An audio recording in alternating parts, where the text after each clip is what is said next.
ஆயிஷா ரலியல்லாஹு அறிவிக்கக்கூடிய ஹதீஸ். இது இப்னு மாஜால 856, முஸ்னத் அஹ்மதுல 25029 ஹதீஸ்.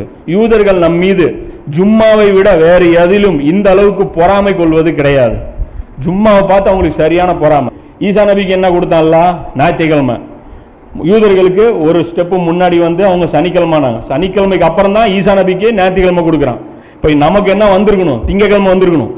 ஏன்னா நம்ம ஜூனியர் இல்லை, சீனியர் வயசில் பார்த்தா நம்ம பின்னாடி தான் நம்மளை தள்ளப்பட்டிருக்கணும். நம்மளை தூக்கி முன்னாடி போட்டான். ஜும்மாவை போட்டோன்னே இவங்களுக்கு கடுப்பு வந்துடுது. அதெல்லாம் அந்தஸ்து. அது பாருங்க, இதெல்லாம் அந்தஸ்து இருக்குன்னு நமக்கு தெரிய மாட்டேங்குது. ஜும்மாவில் இப்படி அந்தஸ்து இருக்குன்னு நமக்கு தெரிய மாட்டேங்குது. யூதர்களுக்கு பொறாமை வருது பாரு. இது இப்படி மேலே போட்டால் ஒரு கணக்கு, கீழே போட்டால் ஒரு கணக்கு. இதில் உம்மத்துக்கே ஒரு சிறப்பு இருக்குங்கிறது நமக்கு தெரியல. அல்லாஹ் தானே அதை சொல்கிறாங்க ரசூல்லா, நானா இதை பண்ணேன், அல்லாஹ் தானே இதை நமக்கு தந்தான் என்பதை அவர்கள் அறிய வேண்டாமா? மேலும் அவர்கள் நமது கிப்லாவிலும் பொறாமை கொள்கிறார்கள். கிப்லாவை பார்த்து, ஏன்னா உலகத்துக்கே சென்டருங்க அது. அது காபத்துல்லா இருக்குல்ல, அது உலகத்துக்கே நடு சென்டர்.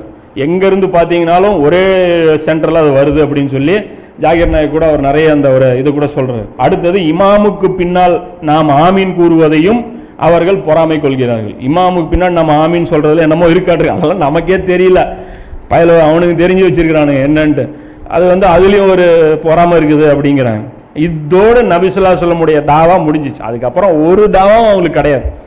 யாருக்கு? யூதர்களுக்கு தாவாவே கிடையாது. அதோட கிளைமேக்ஸ் முடிச்சு விட்டுட்டு போயிடுறாங்க.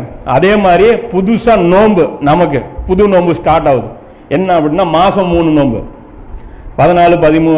அது அந்த வெண்மையான நாட்கள் நோன்பு. அது கடமையான நோன்பு. அது ஸ்டார்டிங்கில் ஆரம்பத்தில் அது கடமையான நோன்பு. ஒவ்வொரு மாதமும் 3 நோன்புகள் நோட்பதை கடமையாக இருந்தது. மேலும் முஹர்ரம் மாதம் நோன்பையும் நபி ஸல்லல்லாஹு அலைஹி வஸல்லம் வைத்தார்கள். பிறகு அல்லாஹ் 2வது அத்தியாயத்தில் 183வது வசனத்தின் மூலம் ரமலான் நோன்பை கடமையாக்கினான் அப்படின்னு சொல்லி யார் சொல்றாங்க? முஆது பின் ஜபல். முஆது பின் ஜபலை பற்றி நீங்கள் தெரிஞ்சுக்கணும். அவர் வந்து சட்ட மேத. நபி ஸல்லல்லாஹு அலைஹி வஸல்லம் அவர்களுடைய வாயினால அவர் பாராட்டப்பட்ட ஒரு ஆள். சட்ட மேத அப்படின்னு சொல்லி ரசூலுல்லாஹ் சொல்றாங்க. இப்போ இவர் வர்ற ஹதீஸ்லாம் கொஞ்சம் கவனமாக பாருங்க. எப்பயாவது எங்கேயாவது முஆது பின் ஜபல் வந்துட்டார் அப்படின்னா அந்த ஹதீஸ் கொஞ்சம் கவனமாக பார்க்கணும். அவருடைய டிசிஷன் தான் ரொம்ப ஃபைனல் டிசிஷன்.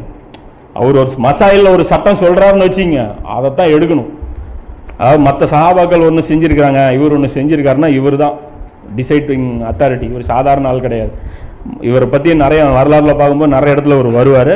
வயசு ரொம்ப கம்மி, ஆனால் ரொம்ப டேலண்டான ஒரு ஆள்.